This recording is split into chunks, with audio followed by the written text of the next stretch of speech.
Saya sangat hafal sekali gestur tubuh prajurit. Dalam kondisi yang tidak pede, dalam bentuk ragu-ragu, dia diam, mencegat saya, terus sampaikan, "Tadi ada apa?" Saya hanya bicara, "Ingat, kamu punya sabta marga Sumpah Prajurit. Jadi tahun pahlawan, kamu apa yang kamu katakan bertanggung jawab kepada Allah Subhanahu wa Ta'ala." Bahwa dia ngomong, coba diatur 30-30. Nah, mengapa saya tanyakan seperti ini? Karena sebenarnya Dandi sebagai Kasubgar Jakarta Timur ke Selatan itu, dia tidak punya hak apa-apa sih. Yang punya hak adalah protokol Garnisun. Makanya saya ambil alih karena saya tahu itu, makanya saya sampaikan, udahlah kita ikuti apa yang katakan Pak Dandi. Jadi rekan-rekan semuanya jangan menyalahkan Dandi. Saya yakin ini yang melakukan semuanya ada seperti itu. Tidak mungkin kalau tidak ada kekuatan besar bisa mengerahkan TNI, bisa mengerahkan Polri, kemudian bisa menekan Dandi seperti itu. Jika berbicara begini, kami melakukan kegiatan selalu sesuai dengan prosedur. Lapor ke pihak kepolisian, kemudian Satgas Covid dan PMS tempat. Setiap acara kami ada kelompok orang-orang yang mengatasnamakan mahasiswa atau apa berdemonstrasi. Secara logika berpikirnya, karena kami sudah laporan, harusnya kami yang dilindungi, diamankan. Ini tidak. Di beberapa tempat, bahkan yang di Surabaya pun sama seperti itu. Justru kami yang suruh bubar karena ada tekanan dari demo, kan aneh. Ada apa? Jadi seolah-olah yang pengajuan izin ini yang dikhawatirkan akan membuat kacau, begitu ya? Ya, ini kan sama aja dalam pembentukan atau pembusukan karakter lah. Seolah setiap ada kami itu ada kekacauan, pasti rame, ada sesuatu. Kan demikian. Tetapi itu kan cara-cara lama, cara-cara sekarang. Masyarakat sudah cerdas, sudah pintar, informasi tidak bisa dihalang-halangi. Saya hanya kasihan gitu. Kalau saya begitu seperti itu, saya tertawa. Kalau kami ini adalah orang-orang yang bergerak berdasarkan konstitusi, kemudian mengutamakan moral. Dari itu kata-kata itu saja, mau berbuat apa coba? Kita hanya menyuarakan hati nurani rakyat, menyampaikan kepada pemerintah, meminta pemerintah mengadakan solusi cepatnya. Begitu saja. Yang menjadi masalah kan harusnya bukan kaminya. Yang demo-demo itu loh yang bikin nggak stabil. Lah kok namanya kepada kami? Logikanya kan begitu. Kalau kami ditakut-takutin, memang kami ini kumpulan orang-orang penakut. Sangat takut sekali. Hanya takut kepada Tuhan Yang Maha Esa. Jadi kalau mengancam kami itu sama sekali jauh, nggak bisa diancam. Memang benar bahwa kami berpolitik, tidak salah. Ya, saya ulangi, kami benar-benar berpolitik, tidak salah. Tapi politik kami adalah politik langit. Politik langit? Ya, politik langit. Kita mencari ridho dari Allah Subhanahu wa Ta'ala, Tuhan Yang Maha Esa, dengan melakukan kegiatan-kegiatan ini. Nggak ada agenda politik yang dalam artian politik secara harfiah gitu ya untuk menuju 2024? Saya selalu kalau berbicara di hadapan kami, jangan berbicara 2024. Tetapi bagaimana menyelamatkan negara dan bangsa ini dalam kondisi ada dua permasalahan, masalah kesehatan dan masalah ekonomi. Ini harus segera kita berupaya agar jangan sampai ekonomi makin rusuk, kemudian penyakit makin tinggi. Ini sangat berbahaya. Dr. Masri Sitanggak mengatakan, kami kekuatan yang di luar dugaan. Portal Islam. Dihujani opini negatif, kami malah berlimpah simpati. Inilah dua hal yang membuat kami disambut dan sekaligus membuat penguasa gusar. Akankah penguasa bertindak elegan? We are at the point of no return. Menyusul deklarasi kami Surabaya dan dukungan purnawirawan TNI pada acara tabur bunga di makam pahlawan Kalibata yang dipersekusi Muldoko 1 Oktober 2020 mengeluarkan pernyataan bernada ancaman. Kepala Staf Presiden yang menjelang Pilpres 2019 lalu menyerukan perang total melawan pasangan Capres Cawapres 02 itu memperingatkan kami untuk menyampaikan aspirasinya lewat jalur hukum. Entahlah, Apa Muldoko menganggap berkumpul, berserikat dan menyampaikan pendapat di muka umum serta berkirim surat ke DPR RI seperti yang telah dilakukan kami dianggap tidak sesuai dengan hukum. Luar biasa, sejak dideklarasikan 18 Agustus 2020, kami tidak henti dihujani fitnah, cerca dan umpatan. Dinarasikan malah dideskripsikan seolah kami adalah kumpulan orang-orang yang sakit hati karena terlempar dari kekuasaan. Orang-orang yang ingin cepat merebut kekuasaan, kumpulan orang-orang yang punya kepentingan, antek orde baru yang ingin comeback dan lain-lain, yang pada pokoknya menggambarkan kami itu jelek. Sepertinya kian terang bahwa kutub demokrasi di negeri ini berangsur berubah. Dalam demokrasi yang sehat, dan kutub itu adalah pemerintah atau penguasa, di satu sisi dan partai oposisi serta pers dan perangkat lain di sisi lain. Kini kutub itu akan berubah menjadi pemerintah, penguasa di satu sisi dan kami di sisi lain. Hal ini terjadi karena partai-partai dan juga pers mainstream sudah berada di bagian dari penguasa. Hebatnya lagi, sudah berasa bagian dari penguasa. Dan selain itu, menjadi oposisi sepertinya justru adalah pemerintah, bukan kami. Wajar memang, penguasa merasa gusar, soalnya kami lahir di saat-saat penguasa sudah merasa berada di zona nyaman. Ibarat berkendara, penguasa sudah merasa di jalan arteri. Jalan ringkas mencapai tujuan tanpa hambatan. Tinggal tancap gas, partai-partai bukan lagi halangan. Malah sudah menjadi tenaga pendorong sehingga kendaraan memiliki mesin turbo. Jikapun ada hambatan, diperkirakan itu tak lebih dari sobekan kertas di tepi jalan yang akan melayang diterpa angin kencang kendaraan. Itulah sebabnya DPR RI dan pemerintah, kita sebut saja penguasa, sangat percaya diri untuk tidak menghiraukan suara-suara yang minta penghentian pembahasan atau judicial review sejumlah RUU atau undang-undang yang tidak berpihak pada rakyat seperti Omnibus Law, COVID, Minerba, HIP, BPIP, dan lain-lain. Bahkan Majelis Ulama se-Indonesia pun yang berteriak keras menolak RUU HIP dan RUU BPIP dianggap angin lalu. Menyedihkan memang. Di negara mayoritas Islam, lembaga ulama tidak digubris, tetapi itulah kenyataannya. Malah sudah ada yang berani coba melempar ide untuk membubarkan lembaga itu dengan nada melecehkan. Kami hadir untuk maksud meluruskan kiblat bangsa yang dinilai sudah melenceng. Kiblat bangsa yang dimaksud adalah cita-cita bernegara sesuai dengan Undang-Undang Dasar 1945 yang diberlakukan berdasarkan Dekret Presiden 5 Juli 1959. Apa saja yang telah melenceng dan beberapa jauh melencengnya dituangkan dalam maklumat kami.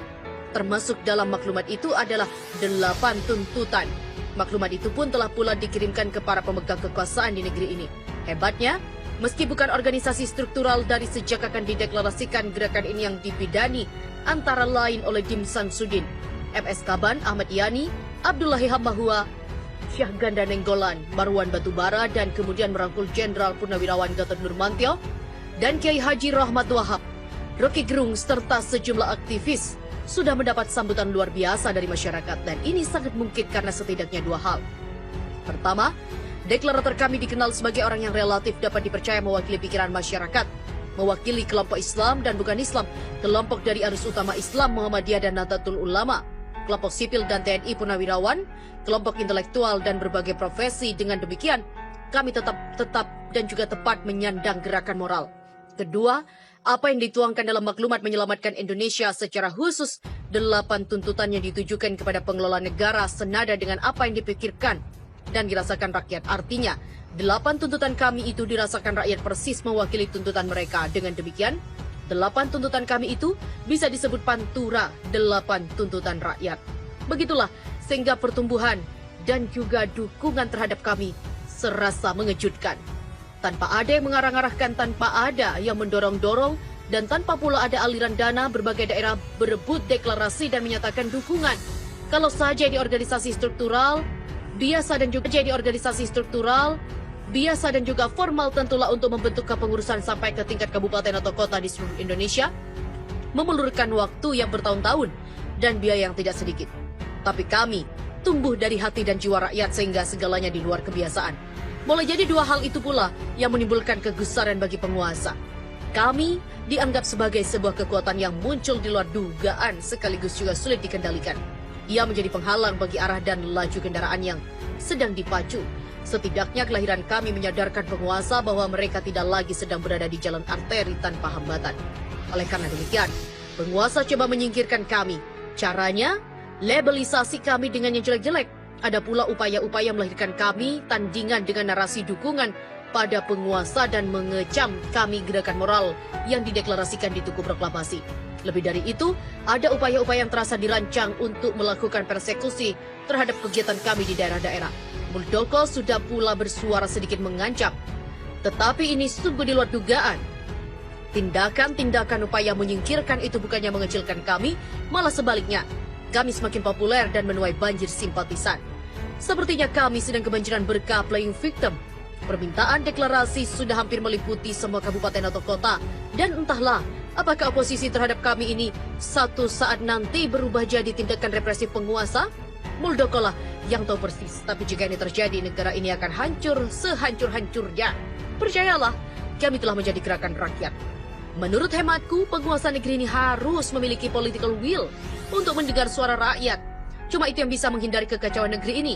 Penguasa harus tampil elegan menghadapi gerakan moral kami. Penguasa harus menunjukkan sikap moral kami.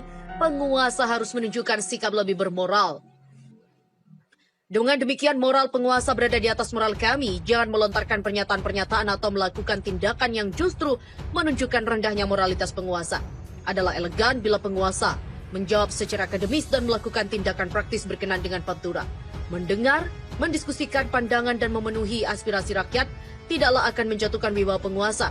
Itu justru meningkatkan moralitas penguasa, meningkatkan trust rakyat kepada penguasa serta menumbuhkan dukungan terhadap penguasa. Bukankah pemerintah atau penguasa ini diamanahkan konstitusi untuk melindungi segenap tumpah darah Indonesia, mencerdaskan kehidupan bangsa dan menciptakan kesejahteraan serta keadilan sosial? Bagaimana pemerintah dapat mengukur apakah tugas itu sudah dijalankan dengan baik atau malah sudah menyimpang? Kalau tidak mendengar jeritan rakyatnya, suara rakyat itu telah dituangkan dalam bentuk pantura.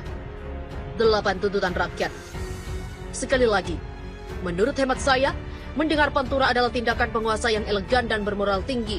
Itu jika pemerintah memang bermakna dan bermaksud bekerja untuk kepentingan rakyat. Jika untuk kepentingan lain, saya tidak punya jawaban. Tapi kami sudah menentukan sikap. We are at the point of no return. Kita berada pada posisi yang tidak ada tempat untuk kembali. Kami datang bukan untuk pulang. Wallahu a'lam bishawab. Penulis adalah Ketua Panitia Masyumi Reborn dan Ketua Komisi D MUI Medan. Terkait hal itu, di manakah jiwa Korsa itu sekarang? Seorang Kopassus tewas di sebuah hiburan malam karena terlibat keributan dengan gerombolan preman. Serka Heru Santoso harus menerima pukulan dan tikaman dari 4 orang begundal Yogyakarta yang nama kelompoknya cukup dikenal. Berselang 2 minggu, kembali anggota TNI tewas di sebuah keramaian. Pelakunya diduga masih gerombolan yang sama. Di sebuah kamp pelatihan Gunung Lawu, seorang prajurit menatap tajam pemberitaan kematian 2 rekannya. Dialah Serda Ucok. Hubungan Sertu Sriono dengan Serda Ucok sangat dekat. Keduanya sama-sama menempuh pendidikan Kopassus di Batu Jajar, Bandung. Serda Ucok juga mengaku berhutang budi karena Sertu Sriono pernah menyelamatkan saat operasi militer di Aceh. Begitu mendengar Sertu Sriono dianiaya dan tewas, emosi Serda Ucok mendidih. Dia mengajak rekan-rekannya dari tempat latihan di Gondosuli, Pegunungan Lawu, Karanganyar untuk melakukan misi pembalasan kepada pengeroyok Serka Triono. Gerak cepat dan hanya hitungan 1 malam, Serda Ucok sendiri yang eksekusi para pelaku pembunuhan rekannya di sebuah lapas Yogyakarta dengan berondongan senjata AK-47. 15 menit berada di lapas dan hanya 5 menit waktunya untuk melakukan eksekusi. Sedikitpun Serda Ucok tidak menyesali perbuatannya. Secara jantan dia mengakui dan berteriak lantang atas alasan yang ia pakai ketika turun gunung. Jiwa Korsa. Begitu lantang perkataan Serda Ucok. Jiwa Korsa dalam militer sama dengan jiwa kesetiakawanan atau jiwa satu rasa. Tidak menerima atas penghinaan atau perlakuan tidak menyenangkan.